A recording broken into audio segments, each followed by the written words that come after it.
এই মুহূর্তে রয়েছে আমি ভারত চক্র ক্লাবে একেবারে, কারণ ভেতরে কাজ চলছে এবং কাজ চলাকালীন কিন্তু একটা কথা বলি, কেউ কিন্তু কোনোভাবে ক্যামেরা বা তোমাদের মোবাইল অ্যালাউ হবে না এখানটায়। এটা কিন্তু একদম ইনস্ট্রাকশন দেওয়া আছে এবং আমার ইউটিউবার বন্ধুদেরকেও বলবো এটা কিন্তু করো, কারণ একজন শিল্পী যখন শিল্পী স্থাপন করে একেবারে আমি মনে করি সেটা হচ্ছে একটা সদ্যজাত শিশু যেমন বড় হয়ে ওঠে, যেমন তার ছবি তুলতে নিই এই মুহূর্তে এখানে কিন্তু সেই ছবি তোলা পারো। তাই আমিও কিন্তু মণ্ডপের ভেতরে যাইনি, আমি দাদার ইন্টারভিউটা নিচ্ছি ভারত চক্র ক্লাবে। দাদা নমস্কার। নমস্কার, কেমন আসলে বলো? খুব ভালো।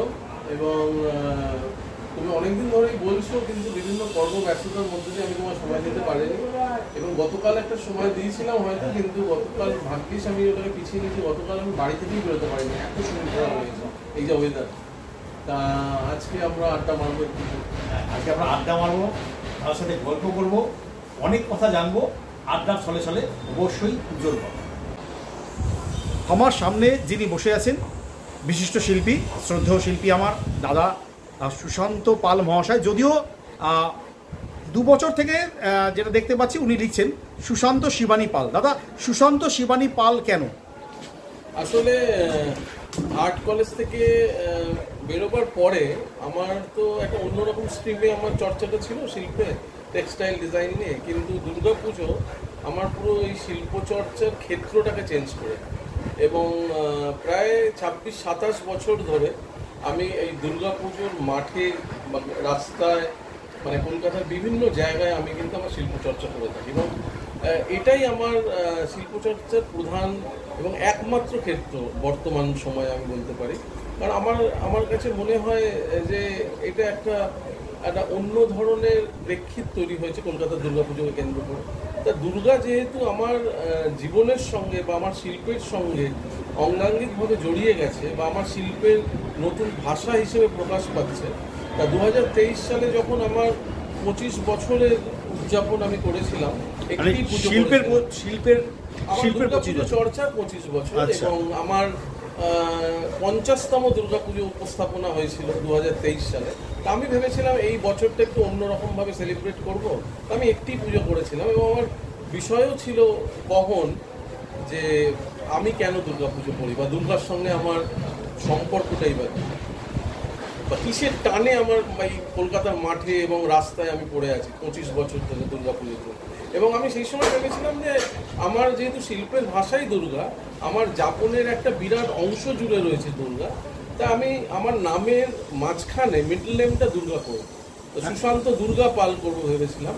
তা খুব ফরচুনেটলি যে আমার যে মিসেস সে শিবানী, এবং আচ্ছা বৌদির নামও শিবানী, এবং সে তো পার্ট অফ দুর্গাই। তা আমার রিয়েল লাইফ দুর্গা আর আমার শিল্পের দুর্গা একসঙ্গে যেন মিশে গেছে আমার এই সুশান্ত শিবানী পালের মধ্যে। তা বলতে পারো সেই থেকেই আমার যেখানে আমি যে কোনো বিষয়ে শিল্প চর্চা করি এখন বর্তমান সময়, আমার নামটা আমি সুশান্ত শিবানী পালে লিখি। দাদা আরেকটা কথা, সেটা হচ্ছে যে টেক্সটাইল ডিজাইন থেকে হঠাৎ এই শিল্পে আসা, মানে এটা কি টেক্সটাইল ডিজাইনে মানে ওখানে গিয়ে দেখছিলে কিছু প্রবলেম হচ্ছে সেই জন্য এলে, না কেন? হ্যাঁ, টেক্সটাইল ডিজাইনে মানে আমি আর্ট কলেজে থাকাকালীনে আমি সেই সময় কলকাতা শহরের ফ্যাশন ইন্ডাস্ট্রিটা খুব আস্তে আস্তে একটা অন্যরকম রূপ দিচ্ছিল, যার হাত ধরে নিয়ে হচ্ছেন সর্বরী দত্ত। পুরুষদের পোশাক উনি একটা খুব এক্সপেরিমেন্টাল ডিজাইন শুরু করেছিলেন সেই সময়। হ্যাঁ, তা সে ওনাকেই সামনে রেখে আমাদের মনে হয়েছিল যে আমরাও করতে পারি কিছু ডিজাইন এরকম, যেহেতু আমরা টেক্সটাইল মিডিয়ামটা কিভাবে তৈরি হয় সেইটার চর্চাটা করছি আর্ট কলেজে। তা তার ওপর কীভাবে সেটাকে ফ্যাশন ইন্ডাস্ট্রিতে তার সঙ্গে একটা নতুন সংযোজন করা যায় সেটা নিয়ে আমাদের বুটিকটা তৈরি করেছিলাম।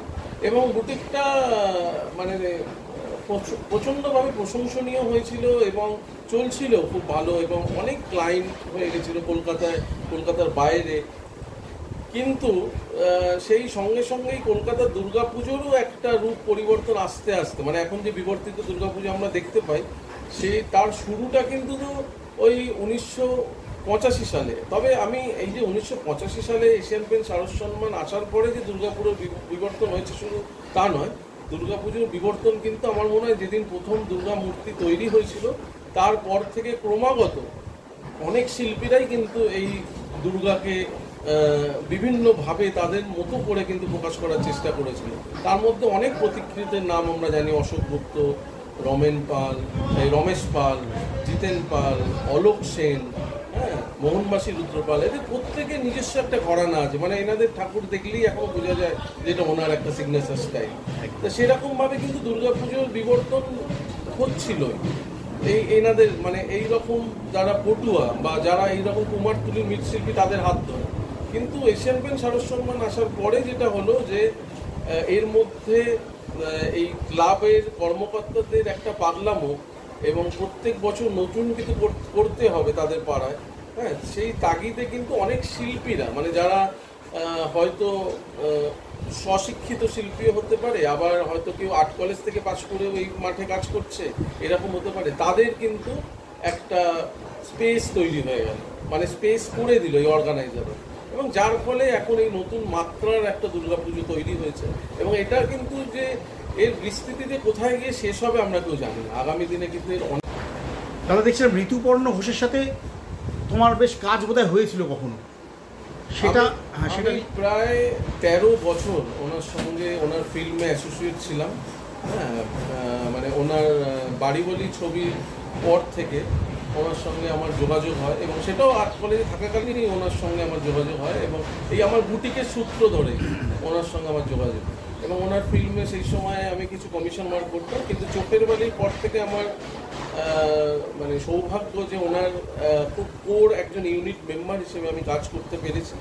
এবং ওনার লাস্ট ছবি সত্যান্বেষী পর্যন্ত উনি যা চলচ্চিত্র নির্মাণ করেছেন ওনার এই 13 বছর ধরে, মানে 2003-এর পর থেকে 2013 পর্যন্ত 10 বছর টানা, প্রত্যেকটা ছবিতেই আমি কোনো না কোনোভাবে যুক্ত ছিলাম। কোনো সময় পোশাক পরিকল্পনায় ছিলাম 2004 পর্যন্ত। তারপর যখন আমি বুটিকটা বন্ধ করে দিই এই দুর্গাপুজোর জন্য, তখন ওনার ছবিতে আমি অন্দরসজ্জা এবং পোশাকটার একটা ওভারলুক করতাম। হ্যাঁ, মেনলি তার ইন্টেরিয়ার ডিজাইনটা পুরো ছবিটার আমি দেখতাম। মানে আর্ট ডিরেক্টর হিসেবে? নট আর্ট ডিরেক্টর তো ইন্দ্রনীলদা ছিলেন, ইন্দ্রনীল ঘোষ ওনার ভাই, বা কোনো সময় তন্ময়দাও ছিলেন ছবিতে। হ্যাঁ, আমি থাকতাম তার যে এস্থেটিকটা এবং তার প্রপস এবং তার যে অর্নামেন্টেশন, তার ইন্টেরিয়ার, সেই পুরো দায়িত্বটা আমার উপর। তো দাদা এবার তো আপনার 3টে পুজোই মানে খুব মানে বেশ বিগ বাজেটের পুজো, সেগুলো সবাই চেনে এমন পুজো। একটা রয়েছে কেন্দুয়া, এবার 25 বছর রয়েছে ভারতচক্র, ওদিকে 75-এ রয়েছে হচ্ছে বালিগঞ্জ কালচার। তো 3টেই তো বিগ বাজেটের পুজো, আর 3টেই কলকাতার মানে স্বনামধন্য পুজো। দাদা 3টেকে ট্যাকেল করছেন কি করে, মানে এই বৃষ্টি যা ওয়েদার? হ্যাঁ, এবছর যে সেপ্টেম্বর মাসের শেষে পুজো, তা সেটা আমার একটা অভিজ্ঞতা থেকেই আমরা বুঝতে পারি যে কলকাতা শহরে দুর্গা পুজো মানেই আমার মনে হয় বর্ষাকাল এসে যায়। সেটা যে অক্টোবরে হোক বা সেপ্টেম্বরের শেষে হোক বা অক্টোবরের শেষে হোক, আমরা দেখেছি যে পুজোর সঙ্গে বৃষ্টির একটা খুব মনে ওতপ্রোত যোগ রয়েছে। হ্যাঁ, বা দুর্গা হয়তো বৃষ্টিকে সঙ্গে নিয়েই আসে। তো যাই হোক, তা সেপ্টেম্বরের শেষে যেহেতু বৃষ্টির একটা সময় আশঙ্কা করেছিলাম, তা সেইভাবেই পুরো পূর্ব পরিকল্পিতভাবে আমার যে স্ট্রাকচারাল ফর্মেশনগুলো 3টে পুজো সেরকমভাবে করেছে। হ্যাঁ, দমদমপাল ভারতচক্র এবং কেন্দুয়া শান্তির সঙ্গে প্রায় 95% মণ্ডপ তার কভার্ড এরিয়া। সুতরাং ওইখানে বৃষ্টিতে কোনো রকমই আমার কাজে ব্যাঘাত হচ্ছে না। কিন্তু বালিগঞ্জ কালচারাল এমন একটা জায়গায় আমি পুজো করছি যে একটা রাস্তার উপরে, যেখানে অসংখ্য গাড়ির আনাগোনা, খুব বিজি একটা লেন, তা সেখানে আমি পুরো কাভার্ড এরিয়া চাইলেও করতে পারবো না। তা সেখানে অনেকটা পরিমাণ অংশ আমার খোলা রয়েছে, ওই কাজটাতে একটু প্রবলেম হচ্ছে। আশা করছি মানে যে নির্দিষ্ট সময় আমরা ভাবছি 8 থেকে 19 তারিখের মধ্যে আমাদের কাজ শেষ করে দেবো। গত বছরও 3টে কাজ করেছিলাম, তার মধ্যে হয়তো 3টে কাজের মধ্যে 3টেই বিভিন্নভাবে প্রশংসিত হয়েছিল। একটা হয়তো বহু চর্চিত হয়েছিল, একটা হয়তো একটু কম চর্চিত হয়েছিল, একটা হয়তো আরেকটু কম চর্চিত হয়েছিল। কিন্তু বিভিন্নভাবে 3টে পুজোই কলকাতার মানুষের কাছে প্রশংসা পেয়েছিল। কিন্তু হয়তো দেখা গেল যেটা একটু কম প্রশংসা পেয়েছিল সেটা হয়তো আমার খুব ভালো লেগেছে, সেরকমও হতে পারে। এটা কোনো মানে নেই যে যে কোনটা আমার কাছে যে নির্দিষ্টভাবে আলাদা হয়ে যাচ্ছে, আলাদা হতে পারে না। কারণ জায়গাতেই আমার প্রেজেন্সটা থাকছে, আমার অস্তিত্বটা থাকছে, আমার যাপনটা মিশে থাকছে। কারণ আমার কাজটার মধ্যে যতটা দৃষ্টিনন্দন বা ভিজুয়াল এলিমেন্টস থাকে, তার থেকে বেশি কিন্তু একটা আবেগ থাকে, একটা অনুভূতি থাকে, যেটা আমি নিজে ফিল করি। আমি চাই যে মানুষ বা দর্শক সেটা যেন ফিল করে। মানে আমি মানুষের চোখের মধ্যে দিয়ে নয়, আমি মানুষের মনের মধ্যে দিয়ে আমার কাজকে দেখাতে চাই। ধরুন 5 জন আর্ট ডিরেক্টর গেল, বা খুব মানে যারা অনেক কিছু বোঝেন তারা গেল, আর 5 লাখ দর্শক গেল। দাদা সত্যি কথা বলুন তো, যে 5 লাখ দর্শকের যেটা ভালো লেগেছে সেটা কি আপনার কাছে বড় হবে, না 5 জন বোদ্ধা যিনি গেলেন তাদের কাছে? এটা না, প্রথমত আমি বলি যে এই যে 5 লাখ দর্শক মানে তুমি বলছো যারা হচ্ছে একদম খুব জেনারেল দর্শক, একদম সাধারণ মানুষ, যাদের হয়তো সুশান্ত দা কি করেছে না, তাদের হয়তো সেরকম শিল্পবোধ নেই, বা তারা হয়তো শিল্প চর্চা করে না। আর তুমি ওই 5 জন যে আলাদা ক্যাটাগরির মানুষ বলছো, তারা হয়তো সারাদিন বা সারা বছর হয়তো শিল্প চর্চাই করে, বা তাদের শিল্প সম্পর্কে একটা সম্যক ধারণা আছে। মানে এই দুটো ক্যাটাগরির মানুষের তুমি উদাহরণ দিচ্ছ। তা আমার কাছে মনে হয় যে শিল্প এমনই একটা জিনিস, বা যে কোনো জিনিস হ্যাঁ, যে কোনো জিনিসে কে যদি তুমি তার রুটটা জানতে চাও, প্রত্যেকে সেটাকে একরকমভাবে কোনোদিন অনুধাবন করতে পারবে না। মানে ওই যে 5 জন যারা সারা বছর শিল্প চর্চা করেন, তারা যেভাবে একটা বিষয়কে গভীরে যেতে পারবেন, যারা খুব সাধারণ, যাদের সঙ্গে হয়তো শিল্পের সেরকম যোগাযোগ নেই, তারা কিন্তু অতটা গভীরে যেতে পারবেন না। কিন্তু তারা খুব সারফেস লেভেলে থাকবেন, সারফেস লেভেলে থেকে তার কোর যে বিষয়বস্তুটা, সেইটা অবধি কিন্তু তারা পৌঁছে যাবেন, যদি শিল্পটার মধ্যে সেই শিল্পোত্তীর্ণ একটা বিষয় দেখা যায়। মানে আমি খুব সাধারণভাবে, আমি যদি আমার গতবারের খুব চর্চিত একটা বিষয় নিয়ে কথা বলি, যে বিহীন, যেখানে মানুষ, আমি যখন বাইরে দাঁড়িয়ে রয়েছি, তারা এসে বলছে যে সুশান্ত দা তো কিছুই করেনি, হ্যাঁ এটাই কি প্যান্ডেল, কোথায় গেল, আমি তো বুঝতে পারলাম না, ওপরে নিয়ে গেল পুরো কিছুই ছিল না, তারপর যখন নিচে নিয়ে গেল, গিয়ে একটা গোলাকার একটা অবয়ব দেখালো, ওটাই কি ঠাকুর? এই যে দুটো কোশ্চেন সাধারণ মানুষ, মানে প্রত্যেকটি সাধারণ মানুষ এই দুটো জিনিস কিন্তু বলেছে। তা এই দুটো জিনিসই কিন্তু আমার কোর বিষয় ছিল, আমার ভাবনা, যে আমি অ্যাকচুয়ালি কোথায় যাচ্ছি আমি নিজে জানি না, আমার ওই ডেস্টিনেশনটাই একটা আননোন পাথ। এটা তো ছিল বিহীন, এটাই ছিল বিহীন, যে ওই একটা বিহীন উদ্দেশ্যের মধ্যে কিন্তু আমার যাত্রাপথ, তার মধ্যে আমি আমার দুর্গাকে খুঁজছি, এবং দুর্গার অস্তিত্ব আমার কাছে ওই একটা নিরাকার সত্তার মতো, যার আকারের মধ্যে দিয়ে হয়তো আমি একটা নিরাকার সত্তাকে খুঁজছি, কিন্তু তার ওই বিহীনতাকেই আমি ধরতে চেয়েছিলাম।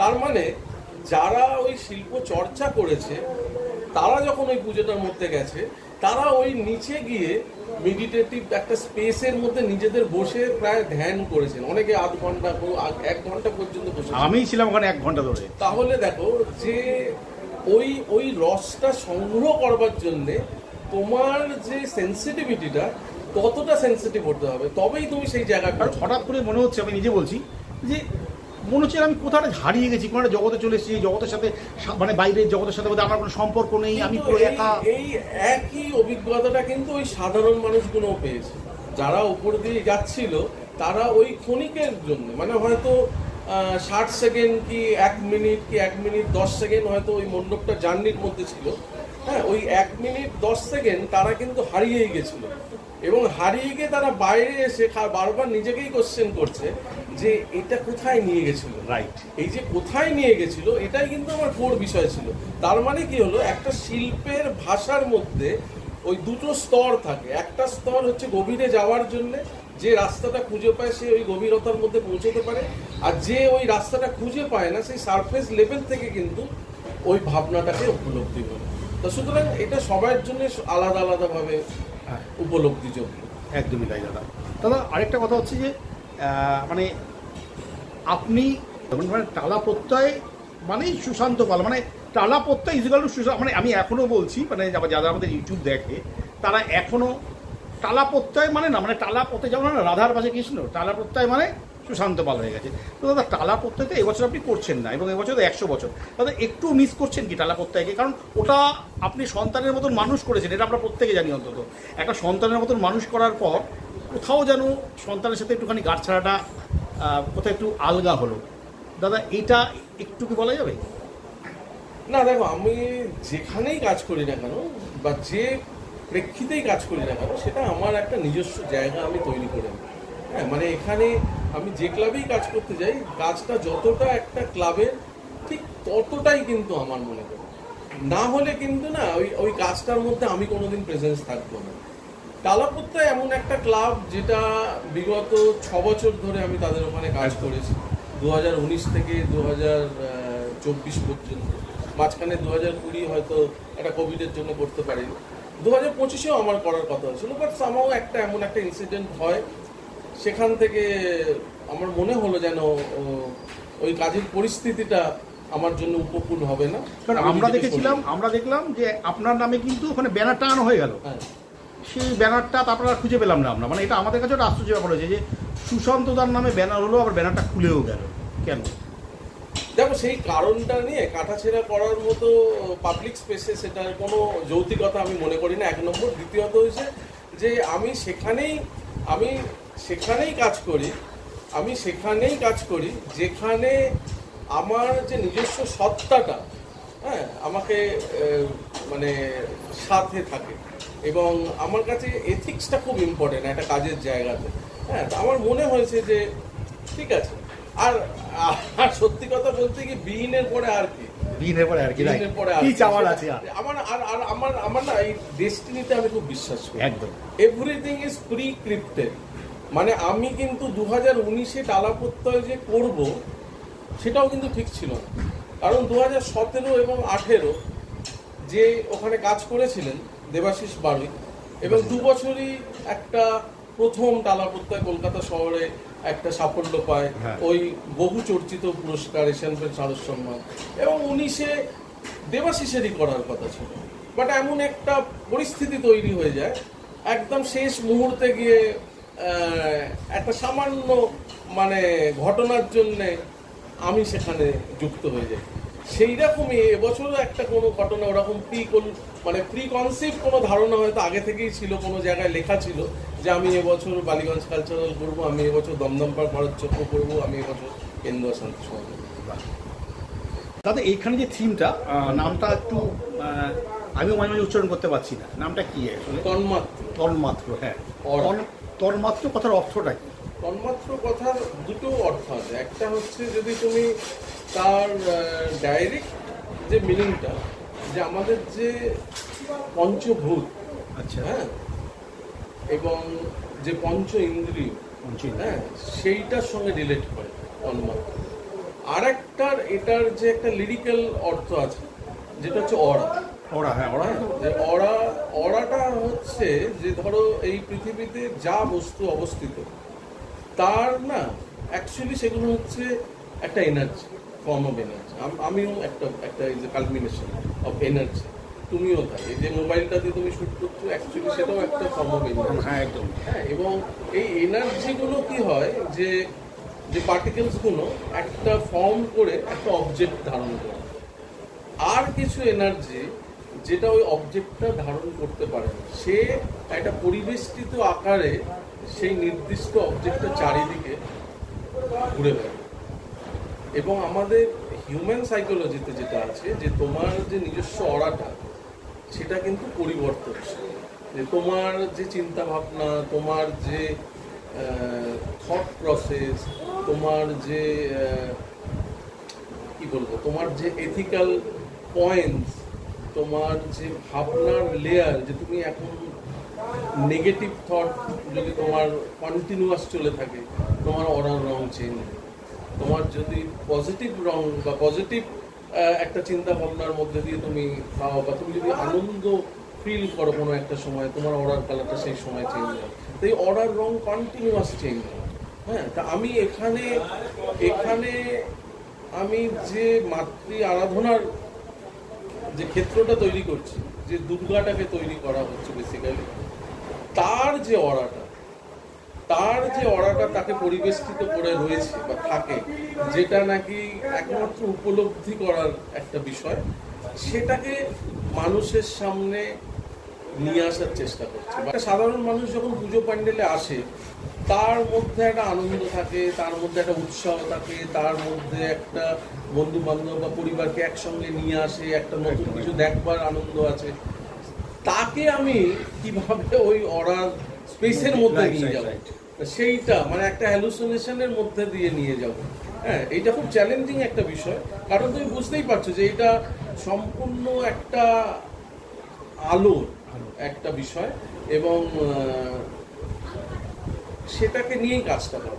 আর দাদা তোমার তো আরও দুটো রয়েছে, ওই দুটো মানে বালিগঞ্জের যেটা 75 বছরের বালিগঞ্জ কালচার, সেটারটা এবার কি এবারে বালিগঞ্জ কালচারে যে এই যে ধরো আমি এবছর হঠাৎ বালিগঞ্জ কালচারের কাজ করার সুযোগ হলো। আমি যেহেতু আমার ওই বহুচর্চিত পুজোটা করলাম না এবছর, হ্যাঁ আমার তো একটি পুজোই করারই কথা ছিল, যেই করলাম না তখন এই পুজোগুলোর কর্মকর্তাদের মনে হলো যে সুশান্ত দাকে খালি পাওয়া গেছে। হ্যাঁ, সুশান্ত দা বলেছিল তো একটা পুজো করবে, তার তো কোনো চান্স ছিল না, কেউ আমার সঙ্গে যোগাযোগও করেনি। যেই মাত্র শুনেছে যে আমি ওই বিশেষ পুজোটা করছি না, সঙ্গে সঙ্গে মানে মানে সেদিনকে রাত্রের মধ্যে কেন্দুয়ার সঙ্গে ফাইনাল হয়ে যায়। কিন্তু তো তোমার পুরনো জায়গা, কিন্তু আমার এবছর কেন্দুয়া করার কোনো মানে অবস্থাতেই আমি ছিলাম না। গত বছর আমি প্রথম কেন্দুয়া করি, এবছর আমার কেন্দুয়া করার কোনো মানে ভাবনাতেও ছিল না, কোনো পরিকল্পনাতেও ছিল না। বাট আমি বললাম যে কোনো জায়গায় হয়তো লেখা থাকে যে বছর আমি এই পুজোতেই করি। পড়া পঞ্চেন্দ্রিয় যেটা তুমি বলছিলে, হ্যাঁ সেই সব যোগাযোগ রয়েছে, বুঝলে তো। এবং বালিগঞ্জ কালচার যেটা বলছিলাম যে ধরো 75 বছরের পুজো তাদের, তারা 74 বছর ধরে কিন্তু কলকাতা শহরে যে পুজো করে এসছে।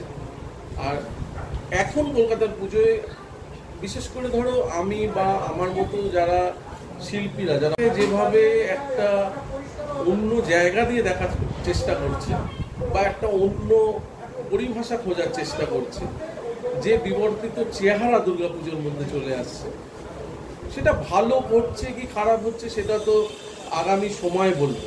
যে আদৌ এই পুজোর ধারার থেকে কিন্তু বালিগঞ্জ কালচার সম্পূর্ণ আলাদা একটা ধারা, ওটাই বলছি, একদম ট্র্যাডিশনাল একটা পুজো। যারা 74 বছর ধরে একটা কালচার, একটা রিচুয়াল, একটা রিলিজিয়াসকে প্রাধান্য দিয়ে কিন্তু দুর্গাপুজো করে এসছে, একদম তাই। তারা আমাকে অ্যাপ্রোচ করছে যে তাদের 75 বছরের উদযাপনটা কাজ করার জন্য। তা আমি ভাবলাম যে এটা আমার কাছে খুব মানে অন্যরকম একটা প্ল্যাটফর্ম, যেখানে একটা সমসাময়িক সময়ে যে আমি যে সমকালীন শিল্পের কথা বলছি দুর্গাপুজোর মধ্যে দাঁড়িয়ে, তার থেকে কিভাবে একটা প্রথাগত একটা ট্র্যাডিশনাল দুর্গাপুজোকে সমকালীনভাবে মানে পরিবেশন করা যায়, তারই একটা প্রচেষ্টা প্রথার মাধ্যমে আমি মনে করেছি।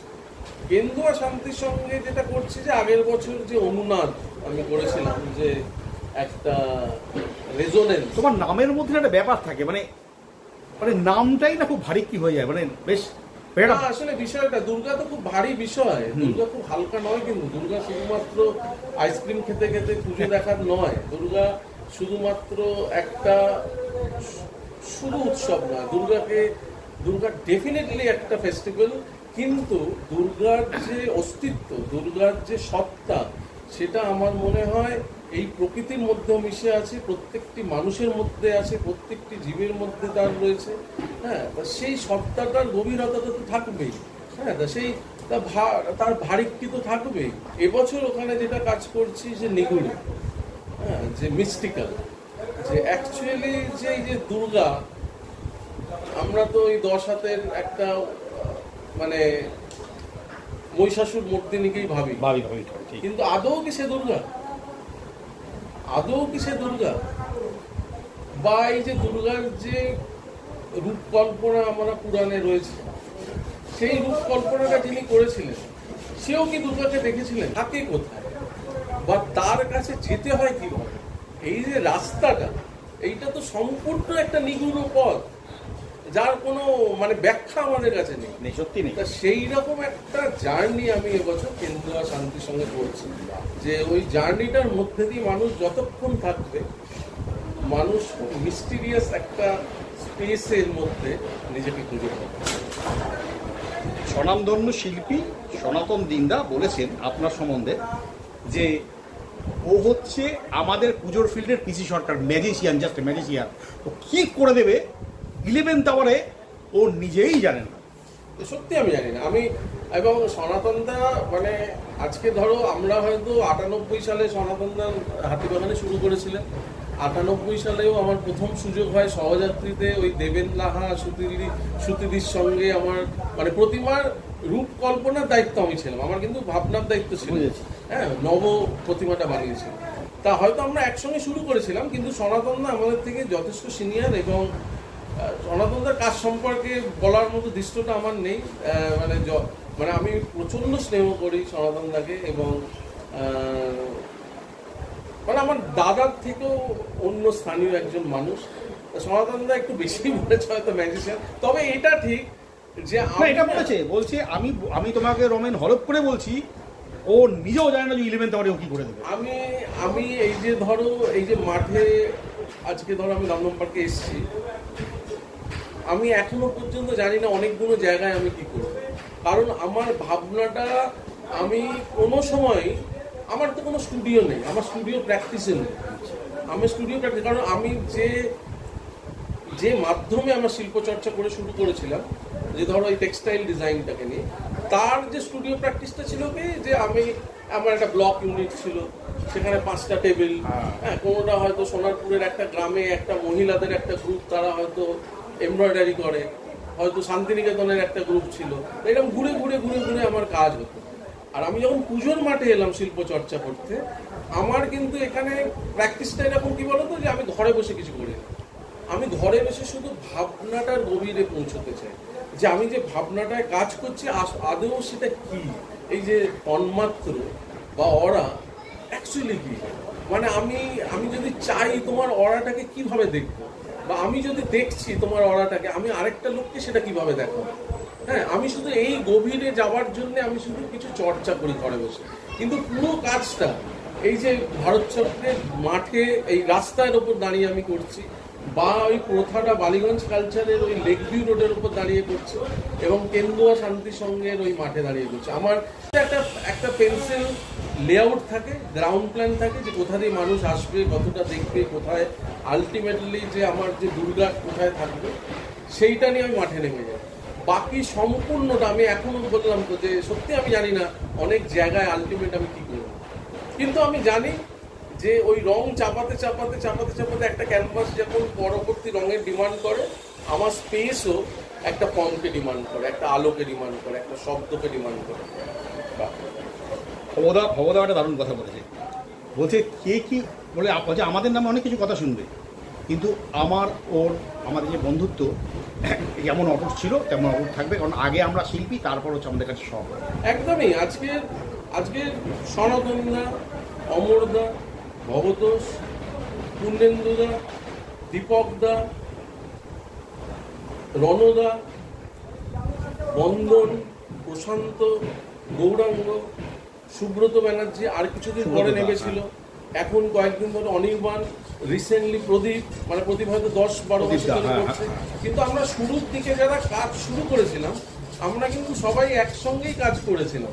মানে আমি 98, অমরদা 99, সনাতনদা 98, ভব 2000 সালে অমরদার সঙ্গে একসঙ্গে ওই সহ সৃষ্টিতে কাঠের ঠাকুর, হ্যাঁ, তারপরে আলাদা হয়ে ও আলাদা আলাদা করে কাজ করলো। তা আমাদের মধ্যে না কোনো সময় কিন্তু ওই দ্বন্দ্বটা ছিল না, এখনো নেই। বলেছে রমেন 50 হয়ে গেলে না বন্ধুত্বটা অন্য জায়গায় চলে যায়। হ্যাঁ, অন্য জায়গায় চলে যায়। আরেকটা কি বলতো, যারা আমার মনে হয় যারা প্রকৃত অর্থে শিল্পের মধ্যে দিয়ে নিজেকে খোঁজার চেষ্টা করে, তাদের সময়ই থাকে না একদম আরেকজনের কোনো একটা বিষয়কে নিয়ে টিপ্পনি কাটা। এই যে বিগত কয়েক বছর ধরে দেখছি আমরা দুর্গাপুজো থাকে, দুর্গাপুজো আর্ট বলছি, খুব ভালো। হ্যাঁ, দুর্গাপুজো আর্ট একদম প্রথম একটা ব্যানারে আমি লিখেছিলাম কোনো এক সময়, হয়তো 18-19 এরকম সময় করে। আমি গত বছরও লিখিনি, কহনের সময়ও লিখিনি, এবছরও লিখছি না। আমি এবছর দুর্গাপুজো ফেস্টিভ্যাল লিখছি। হ্যাঁ, কারণ আমার কাছে এই দুর্গাপুজো আর্ট করতে গিয়ে আমার মনে হয়েছে, সনাতনদা একটা কথা খুব ভালো বলছিল তোমার ইন্টারভিউতেও মনে হয়, কোনো একটা জায়গায় যে ওই বেনো জলের কাছে দুর্গাপুজো ছেড়ে দেওয়া, বেনো জল ঢুকে গেছে। আমার কাছে মনে হয় এই দুর্গাপুজো আর্ট করতে গিয়ে অনেকে দুর্গাপুজো প্রিন্টারেস্ট আর্ট করে ফেলছে। হ্যাঁ, আজও কি দুর্গাপুজো আর্ট না দুর্গাপুজো প্রিন্টারেস্ট? দাদা এই জায়গাটা একটু ঢুকবো। হ্যাঁ, বহু মানুষ আমাদেরকে তো লেখে ব্লগিংয়ে, তারা একটা জিনিস লেখে যে দুর্গাপুজোটা শিল্পীদের কাছে শুধুমাত্র একটা ক্যানভাস হয়ে দাঁড়িয়েছে, প্রতিমার মধ্যে কিন্তু যে মা, সেটা কি আমরা আদৌ খুঁজে পাচ্ছি? তাহলেও মা দুর্গা তৈরি করার পরও কেন ছোট দুর্গা একটা পুজো করতে হচ্ছে? না, আমি আজ পর্যন্ত আমার যত পুজো করেছি কোনোদিন আমি একটা আলাদা ছোট প্রতিমাকে পুজো করি না। তাহলে তার কারণ হচ্ছে আমি যাকে দুর্গা ভেবে ওখানে অবয়বটাকে রূপ দিচ্ছি, তাহলে তো আমি প্রথম তাকেই ইগনোর করলাম যে আমার কাছে সে দুর্গা নয়, আর তাদের পুজো করতে গেলে আরেকটা দুর্গা আনতে হচ্ছে। এবং বিগত কয়েক বছর ধরে কলকাতায় কালী পুজো এরকম খুব বড় আকারে এবং আস্তে আস্তে একটা শিল্পের মোড়কে অনেক নতুন ছেলেরা খুব ইন্টারেস্টিং কাজ করছে। তা আমি একজন কোনো এরকম সম্মান যারা দেয় কালী পুজো, তাদের হয়ে লাস্ট 2-3 বছর ধরে বেরোচ্ছি বিচারক হয়ে। খুব ভালো লাগে রাত্রিবেলা পুজো দেখতে, নতুন নতুন ছেলেরা খুব ইন্টারেস্টিং কাজ করছে এবং সত্যি প্রতিভাবান। মানে এত স্বল্প পরিসর, খুব কম বাজেট। এই যে তোমরা অনেকে বলে শুনেছি Durga Puja budget budget budget budget, আজকে কালী পুজোয় এমন কিছু কাজ আমি গত 2 বছর ধরে দেখেছি। আমি তাদেরকে বলেওছি যে তোমরা দুর্গাপুজোতেও যদি এটা করতে, এই পুজোটা সাড়া পেত। তুমি কত টাকায় বাজেটের পুজো করেছো? কালী পুজোটা হয়তো সে 7 লক্ষ 8 লক্ষ টাকায় ওই কাজ করে দিয়েছে কালী পুজো। ওই পুজোটাই ওরা দুর্গাপুজোয় যদি করতো ওই রকম ভাবে, ওই পুজোটা কিন্তু সাড়া পেত।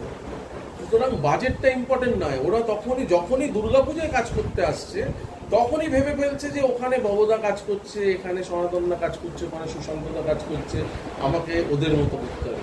একবারও না, তোমাকে ওদের মতো করতে হবে না। তুমি তোমার ভাবনার মতো কাজ করবে, তুমি তোমার বাজেটটাকে মাথায় রেখে কাজ করবে। যে কাজটা তুমি কালী পুজোয় করছো তখন ভাবছো না যে তোমার সঙ্গে সুশান্তদার কম্পিটিশন হবে, তোমার সঙ্গে ভবদার কম্পিটিশন হবে, তোমার সঙ্গে সনাতনদার কম্পিটিশন হবে। তখন তুমি জানো যে এটা আমি আমার মতো করবো, সবার বাজেট এক। তুমি এখানেও ভেবে নাও, তুমি ভুলে যাও কেউ এখানে কাজ করছে না, তুমি কাজ করছো। তোমাকে 15 লাখ টাকা বাজেট দেওয়া হয়েছে মানে অনেক। তুমি 15 লাখ টাকায় যতটা ভাবা সম্ভব। আমি তো বলেছিলাম যে ওই কালী পুজোয় যে কাজগুলো আমি দেখেছিলাম অসম্ভব, আমার এখনো মাথায় আছে এরকম অনেক কাজ লাস্ট 2 বছরে। আমি তখনও ওদেরকে বলেছিলাম যে এই কাজগুলো তোমরা কেন দুর্গাপুজোয় করতে পারো না। ওরা যখনই দুর্গাপুজোর ক্ষেত্রে আসে তখনই না ভাবনাটার মধ্যে একটা বিশাল আকার এবং নিয়ে ভাবতে থাকে, যার ফলে পুরোটা গুলিয়ে যায়। দাদা তোমার চোখে দেখা এই মুহূর্তে আপকামিং আর্টিস্ট কারা কারা আছে? আপকামিং আর্টিস্ট বলতে তুমি কোন সময়ের কথা বলছো? ধরো বিগত 10 বছর ধরে দেখি যদি, তাহলে তো প্রদীপ খুব একটা উল্লেখযোগ্য নাম, প্রদীপ দাস। হ্যাঁ, অনির্বাণ বিগত 2-3 বছর ধরে। এবং এই যে ভারত চক্রে আমি অনির্বাণের একটি কাজ দেখেছিলাম 2023 ওই বেনি পুতুলে। মানে আমি সারা জীবন মনে রাখবো। এবং অনির্বাণকে আমি বলি যে অনির্বাণের এখনো পর্যন্ত করা সেরা কাজ। হ্যাঁ, অনির্বাণ। হ্যাঁ, মানুষ আছে, মানুষ ভালো কাজ করছে কয়েক বছর ধরে। হ্যাঁ, এইরকমই এদের তো আমার মনে হয় যে এদের হাতে অনেক দায়িত্ব আছে এই পুজোটাকে এগিয়ে নিয়ে যাওয়া। দুর্গাপুজোতে যখন তুমি ভাবলে প্রথম দিন আসছো, মানে তুমি ওই ফিল্ড ছেড়ে, সেই দিনটার কথা মনে আছে এখনো? সেই দিনটা ছেড়ে মানে যেদিন প্রথম মিটিং করি সহযাত্রী ক্লাবে, হ্যাঁ, একটা চিলেকোটার ঘরে আমাকে নিয়ে যাওয়া হয়েছিল। সেখানে দেবেন্দা ছিলেন, শ্রুতিদি ওনার ওয়াইফ ছিলেন, নব ছিল, আমি ছিলাম, আর কয়েকজন ক্লাব কর্মকর্তা ছিল। কিন্তু সব থেকে বেশি যেটা মনে আছে যে দুর্গাপুজোয় আমরা কোন জিনিসটা সব থেকে বেশি টেনে নিয়ে এসেছি, যে ওই 98-এ তখন হচ্ছে অষ্টমীর দিন সকালে পুরস্কার ঘোষণা হতো। হ্যাঁ, এবং অষ্টমীর দিন সকালে পুরস্কার ঘোষণা হওয়ার পরে কর্মকর্তারা বাড়িতে চলে আসে। আমাকে প্রায় ঘুম ভাঙিয়ে সকালবেলা প্রায় গাড়িতে তুলে নিয়ে গিয়ে সহযাত্রীদের নিয়ে গিয়ে আবির মাখিয়ে ওখানে পুরস্কার আবার যখন 12টা-1টার সময় দিতে আসে এশিয়ান পেন্টস থেকে, সেইটা মানে নিয়ে দুপুরের ভোগ খেয়ে হাতে 5,000 টাকা দিয়ে দিল। এটা তো ভোলার নয় কখনো, এইটা কোনোদিন ভোলার নয়। এবং আমি অবাক হয়ে গেলাম যে প্রত্যেকটা ক্ষেত্রে আমাকে দিয়ে কাজ করাবার পরে সেই মানুষগুলোর উৎসাহটা কোথায় এবং কত মানুষ একসঙ্গে আমার কাজটার মধ্যে দেখলো, আমার মনে হয় এইসব ছোট ছোট বিষয়গুলো আমাদের এই দুর্গাপুজো থেকে আমাদেরকে আলাদা করতে দেয়। ঠিক কথা দাদা। আপনি কি কনগ্রাচুলেশন জানিয়েছিলেন ভগবানকে কখনো? আমার সঙ্গে এই বিষয়ে আমরা বুক ফেয়ারে যখন প্রতিদিনের স্টলে একটা সেশন হয়েছিল পুজো নিয়ে, তা সেখানে আমি আর ভবই ছিলাম। তা ওই এই পুজো নিয়ে তখনই আমাদের দুজনের মধ্যে প্রথম কথা হয়। বললাম আপনার তালাপত্তা এমন একটা জায়গা যেখানে যে পরিবেশটা থাকে কাজে, সেটা আমার মনে হয় কলকাতা শহরে তো আমরা অনেক জায়গায় কাজ করি, কিন্তু ওই পরিবেশটা একদম সম্পূর্ণ আলাদা। জিনিস জানবে যে এভরিথিং যা happening is good for everyone. একদম। হ্যাঁ, এটা মানে হবারই ছিল। বিসর্জনের পরেই বোধন হয়, আর বিসর্জনটা হয় এর জন্য নতুন নতুন শিল্প স্থাপন করার জন্য।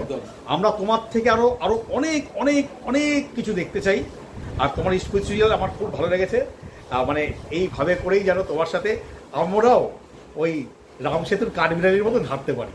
থ্যাংক ইউ, খুব ভালো থেকো দাদা। Thank you. তোমার চ্যানেলের মাধ্যমে আমি প্রত্যেকটা দর্শক যারা ইন্টারভিউটা শুনছে রমেনের এই ইউটিউব চ্যানেলের মাধ্যমে, তাদেরকে আগাম শারদ শুভেচ্ছা। এবং কলকাতার দুর্গাপুজো দেখুন, উপভোগ করুন, এবং কলকাতার দুর্গাপুজোর সময় দুর্গাপুজো ছেড়ে কলকাতার বাইরে যাবেন না, বরঞ্চ কলকাতার বাইরে যারা আপনার আত্মীয় আছে সবাইকে কলকাতায় নিয়ে আসুন। কারণ যে জিনিসটা আজকের এই কর্মকর্তারা এবং শিল্পীরা মিলে যেটা তৈরি করে ফেলেছে নিজেদের অজান্তে, এটা কিন্তু সারা পৃথিবীতে কোনো জায়গায় হয়। Thank you.